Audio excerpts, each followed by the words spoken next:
Mr. Speaker, our huge national reserves are the pride of our nation.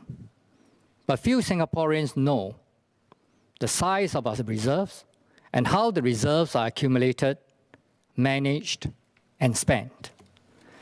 The reserves are actually accumulated through a mechanism which operates on a few key principles put in place in the 1980s by the late Dr. Goh Keng Swee.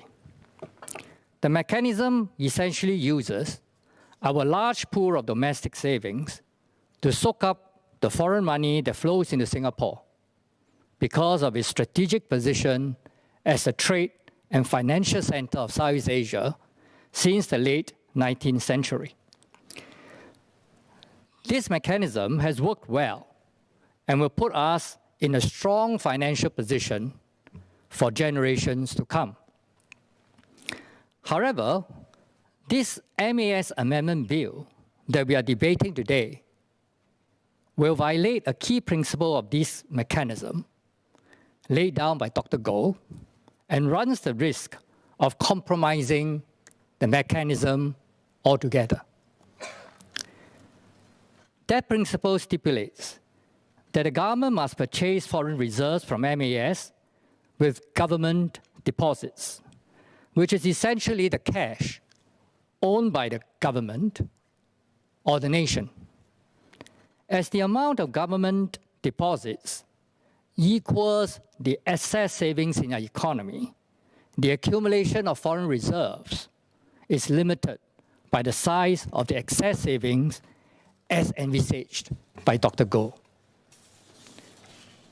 However, this bill opens up the possibility of the government accumulating foreign reserves through simply getting MAS to print Singapore dollars.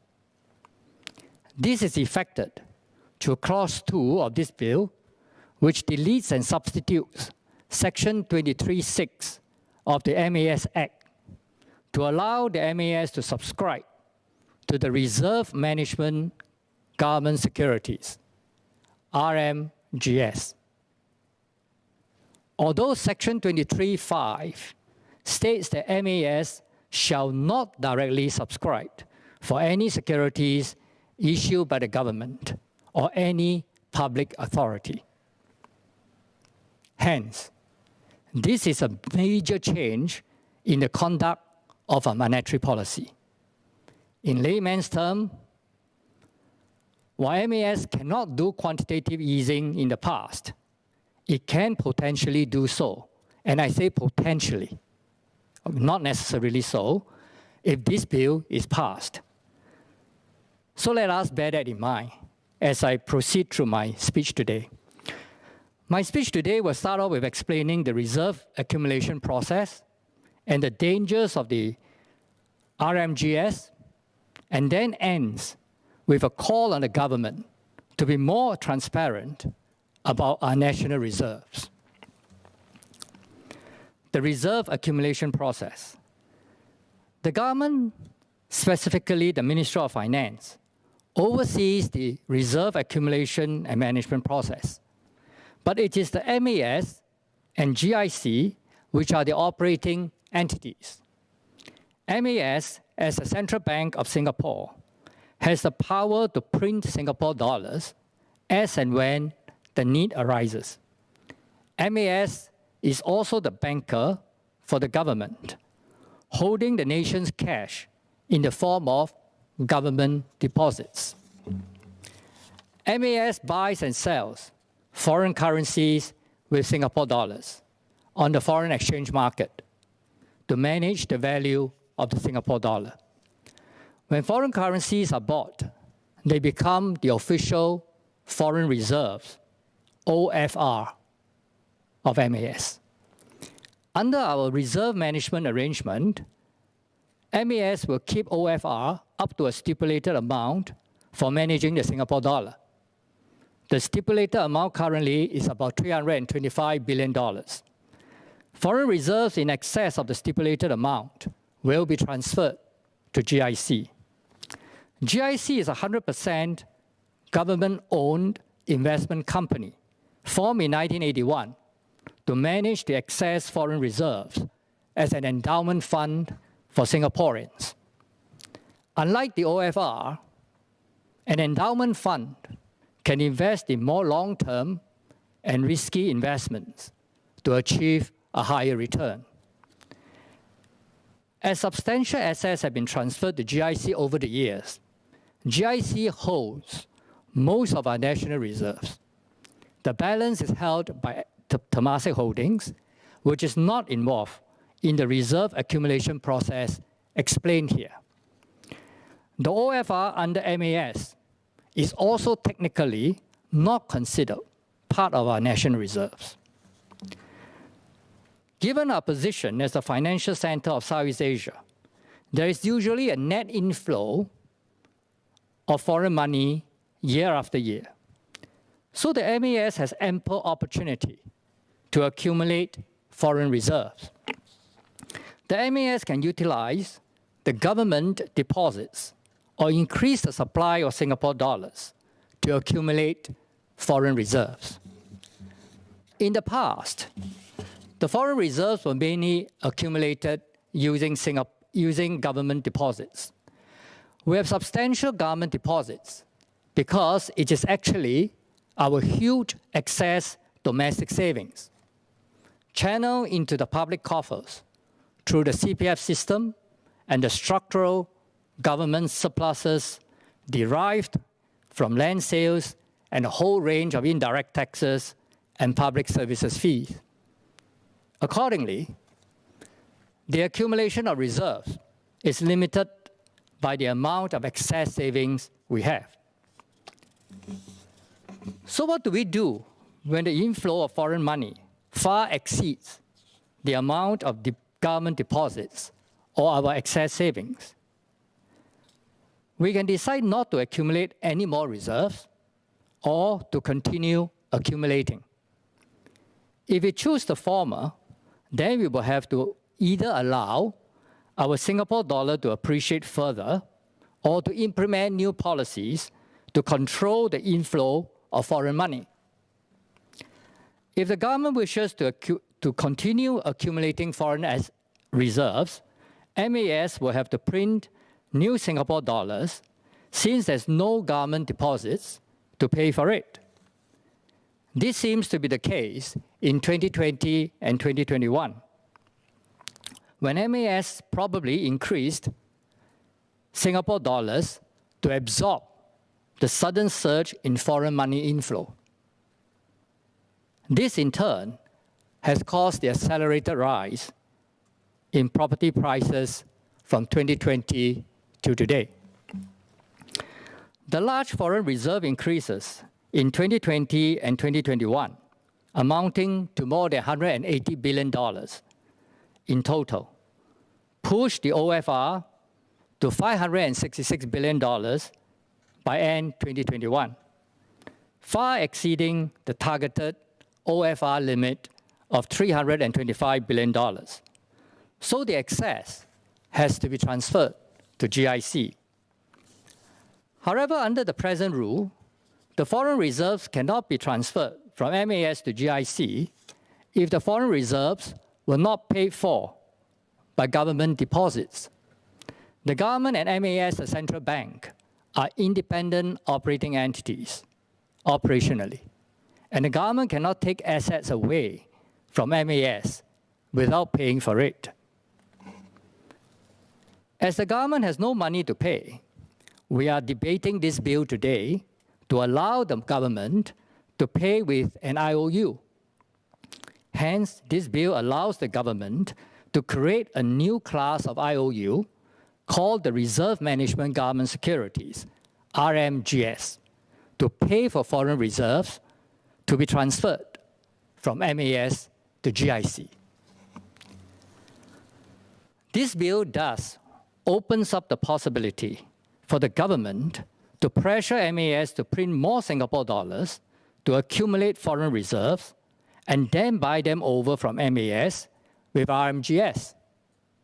Needless to say, this runs the danger of a collapse in monetary and fiscal discipline, leading to hyperinflation. potentially. Hence, we recommend that there should be a strict annual RMGS issuance limit, annual limit, incorporated into the bill as a new check to reduce the potential dangers described above. The $580 billion limit for the RMGS proposed in the bill is far too large and is not on an annual basis.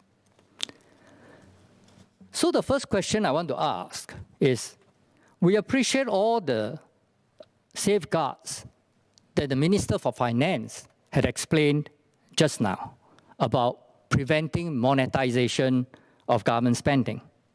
However, can the Minister explain what is the difference between the monetization that you're explaining and the fact that in 2020 and 2021, we have accumulated assets, additional assets of close to $200 billion, and at the same time, on the other hand, we have been spending for the COVID packages. So isn't this indirectly monetization of government spending? Next, I shall touch on the transparency of our national reserves.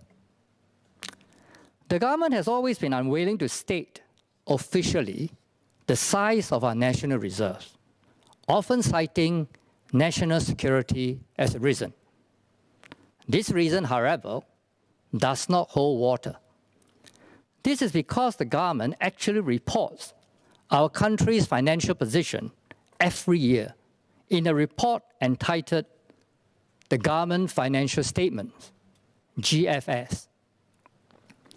However, few of us busy and pressured Singaporeans know of this report because yearly up till 2020, only one hard copy of the report was available at the National Library. This report went online only after 2020 on SingStat. On the other hand, we can assume that the intelligence agents of foreign countries would not have missed this piece of information. Thus, it is rational that the government announce our national reserves, or at least the financial assets reported in the GFS, in the mainstream media every year, so that Singaporeans will get to know about it. So my second question is, so do the government still think that there's a need to keep our national reserves figures confidential? According to the GFS for fiscal year 2020, the total financial assets managed by the government and belonging to all Singaporeans have grown from $1.35 trillion in 2019 to $1.4 trillion in 2020. Our reserves have continued to increase in 2020, despite the largest drawdown of $53 billion in the history of our nation to combat the COVID-19 pandemic. Our national reserves have continued to increase because we continue to accumulate new foreign reserves to the tune of about $100 billion a year for 2020 and 2021, as explained just now. On top of that, we also earned net investment return of about $40 billion for each of those years. By my estimate, the total financial assets will increase further to $1.5 trillion in fiscal year 2021.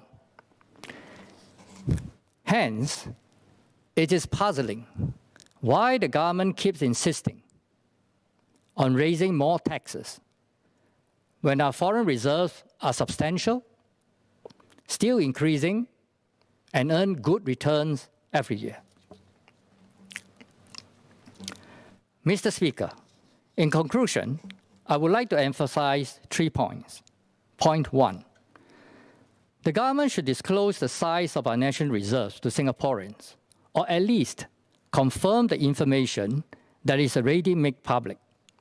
It should also account for the accumulation, management, and spending of the reserves. Point 2, given our huge national reserves, which is still growing and giving a good investment return, our country's financial position is healthy, and there's no need to raise additional tax revenue through the GST. Many Singaporeans continue to ask me, how about government expenditures? So many of them would like to know how the government has spent the $100 billion for the COVID-19 packages. I will request the government to submit a full report to Parliament during the budget debate on 18 February, before it asks Singaporeans for more money through the GST hike. Point 3, there's an economic cost in accumulating reserves too, as what Associate Professor James Lim also said just now. It is best to stick to Dr. Goh's prudent style of reserve accumulation. Printing money to acquire foreign reserves, allowed under this bill, will carry with it a big economic cost. Hence, if we really need this bill, there should be at least an annual Rmgs issuance limit incorporated into this bill as a check on the government. The proposed $580 billion limit currently provided in the bill is far too large and is not an annual limit. Mr. Speaker, notwithstanding our concerns, we still support the bill to give our government maximum leeway in managing our financial affairs. But we request the government to seriously take note of our concerns and not allow monetary and fiscal discipline to be weakened by this bill. Thank you.